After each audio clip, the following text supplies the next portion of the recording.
CPIയുടെ സമൂന്നത നേതാവും ഗ്രാമപഞ്ചായത്ത് അംഗവുമായിരുന്ന ഭാസ്കരക്കുറുപ്പിന്റെ 14ാമത് അനുസ്മരണ സമ്മേളനം CPI കൃഷ്ണപുരം സൗത്ത് ലോക്കൽ കമ്മിറ്റിയുടെ നേതൃത്വത്തിൽ സംഘടിപ്പിച്ചു.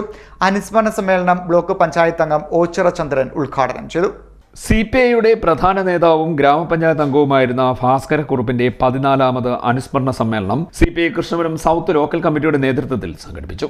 പുഷ്പാർച്ചനയ്ക്ക് ശേഷം നടന്ന അനുസ്മരണ സമ്മേളനം ബ്ലോക്ക് പഞ്ചായത്ത് അംഗം ഓച്ചിറ ചന്ദ്രൻ ഉദ്ഘാടനം ചെയ്തു. ആളുകൾക്ക് ഇപ്പം എന്താ പറയാ, ഒന്നിനും സമയമില്ല, എല്ലാവർക്കും തിടുക്കപ്പെട്ട ഓട്ടങ്ങളാണ്. അപ്പൊ അതിന്റെ എന്നാലും നമ്മൾ ഈ അദ്ദേഹത്തിന്റെ അനുസ്മരണം നടത്തിയില്ലെങ്കിൽ അത് നമ്മൾ അദ്ദേഹത്തിനോടല്ല, നമ്മുടെ പാർട്ടിയോട് തന്നെ ചെയ്യുന്ന ഒരു അപരാധമായിരിക്കും. തീർച്ചയായിട്ടും നമ്മളെ പോലുള്ള അല്ലെങ്കിൽ ഇതിന് നേരത്തെ നമ്മളെ വിട്ടുപിരിഞ്ഞു പോയ നമ്മുടെ നേതാക്കന്മാർ ഇങ്ങനെ ഓർക്കാൻ, അത് പാർട്ടിയെ ഓർക്കുന്നുള്ളൂ. മിക്കവാറും പലപ്പോഴും പല വേദികളിലും പാർട്ടിക്കാർ ഓർക്കുന്നത് പോലെ വീട്ടുകാർ ഓർക്കുന്നില്ല. കാര്യം എല്ലാവർക്കും ആ ഒരു ഓട്ടത്തിന്റെ തിടുക്കമായതുകൊണ്ടും ജീവിത പ്രശ്നങ്ങളുമായത് പോകുന്നത് കൊണ്ടാണ് അത്. പക്ഷെ പാർട്ടി എപ്പോഴും അങ്ങനെയുള്ള ആളുകളെ എപ്പോഴും ഓർക്കും, അനുസ്മരിക്കും.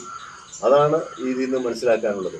ഇവിടുത്തെ കൊച്ചുമുറിയിലെ കൃഷ്ണപുരത്തെ ഇതിന് മുമ്പുള്ള ഒരു 14 വർഷത്തിന് മുമ്പുള്ള ഒരു പാർട്ടിയുടെ കാര്യങ്ങൾ പറയുമ്പോൾ നമ്മൾ തീർച്ചയായിട്ടും ഇവിടെ പാർട്ടിയെ വളർത്താനും പാർട്ടിയെ കൂടെ നിൽക്കാനും നിർത്താനും ഒക്കെ കൂടുതൽ നിന്നിട്ടുള്ള ഭാസ്കരക്കുറുപ്പ് ചേട്ടൻ തന്നല്ല, ഡോക്ടർ രഘുരാജൻ ഡോക്ടർ ഉണ്ടായിരുന്നു. അതുപോലുള്ള പല നേതാക്കന്മാരും ഇവിടെ ഉണ്ടായിരുന്നു. പക്ഷേ അപ്പോൾ അദ്ദേഹത്തിൻ്റെ ഈ ഓർമ്മകൾ നിലനിൽക്കുന്നതിന് വേണ്ടി ഇപ്പോഴും നമ്മുടെ പാർട്ടി 14 വർഷമായിട്ടും പാർട്ടി അത് മറന്നിട്ടില്ല. അദ്ദേഹത്തിൻ്റെ ഓർമ്മകൾ നമ്മുടെ നമ്മുടെ ഓർമ്മയിൽ, നമ്മുടെ മനസ്സിലുണ്ടാകാൻ വേണ്ടി പാർട്ടി ആ തരത്തിൽ നമ്മൾ കണ്ടിരിക്കുകയാണ്. തീർച്ചയായിട്ടും അദ്ദേഹത്തിൻ്റെ